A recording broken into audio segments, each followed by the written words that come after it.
हत्येच्या घटनेने बीड जिल्हा पुन्हा एकदा हादरला आहे. प्रेम प्रकरणातून इंजिनिअरिंगचे शिक्षण घेणाऱ्या 21 वर्षीय तरुणाला 5 जणांनी बेदम मारहाण केली.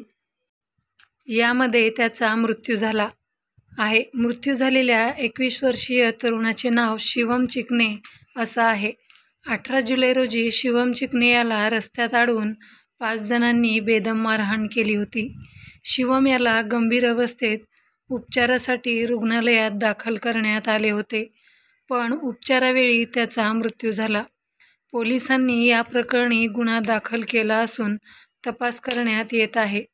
बीडच्या गेवराई तालुक्यातील गंगावाडी येथील 21 वर्षीय शिवम चिकणे या तरुणाला प्रेमसंबंधाच्या कारणावरून 5 जणांनी बेदम मारहाण केली होती. ही घटना 18 जुलै रोजी दुपारी 2 वाजण्याच्या सुमारास गंगावाडी ते तळवडा रस्त्यावर घडली. या हल्ल्यात गंभीर जखमी झालेल्या शिवम याच्यावर संभाजीनगरमध्ये एका रुग्णालयात उपचार सुरू होते. शनिवारी दुपारी त्याचा मृत्यू झाला. या प्रकरणात तलवाडा पोलीस ठाण्यात आधी जीवे मारण्याच्या प्रयत्नाचा गुन्हा दाखल झाला होता. आता यात खुनाचे कलम वाढविले जाणार आहेत. शिवमचे वडील काशीनाम चिकणे यांच्या तक्रारीनुसार मुलगा शिवम हा माजलगाव येथे अभियांत्रिकीचे शिक्षण घेत होता. शिवमचे गावातीलच एका मुलीसोबत प्रेमसंबंध होते. 15 जुलै रोजी प्रेयसी एकटी असताना तिने शिवमला घरी बोलावले होते. त्यावेळी तिचे 2 नातेवाईक शिवम गणेश यादव आणि सत्यम मांगल्ये हे तिथे आले व त्यांच्यात किरकोळ वाद झाला होता.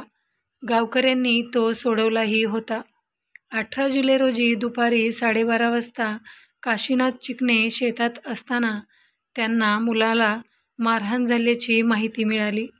ते तत्काळ गेवराई येथील खासगी रुग्णालयात पोहोचले असता शिवम बेशुद्ध अवस्थेत आढळला. ज्ञानदेव चिकणे यांनी दिलेल्या या माहितीनुसार दुपारी 2 वाजता शिवम दुचाकीवरून जात असताना शिवम गणेश यादव याने त्याची गाडी अडवून शिवीगाळ केली. त्यावेळी गणेश सुखदेव यादव, राजाभाऊ उत्तम यादव आणि ईश्वर गोवर्धन यादव हेही तिथे आले.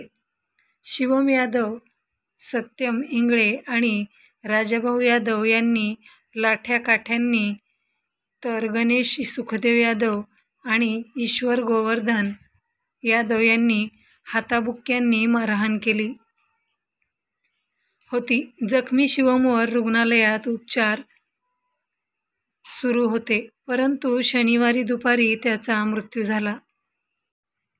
मुलीच्या वडिलाला तलवाडा पोलिसांनी अटक केली आहे. तसेच घटनास्थळी वरिष्ठ अधिकाऱ्यांनी भेट देऊन पंचनामाही केला.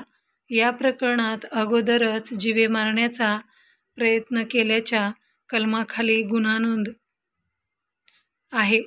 मुलाचा उपचारादरम्यान मृत्यू झाल्याने आता यात खुनाचे कलम वाढणार असल्याचे उपनिरीक्षक स्वप्नील कोळी यांनी सांगितले.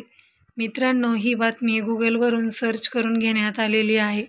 आपण जर नवीन असाल तर व्हिडिओला लाईक करा, शेअर करा आणि सबस्क्राईब करायला विसरू नका. धन्यवाद.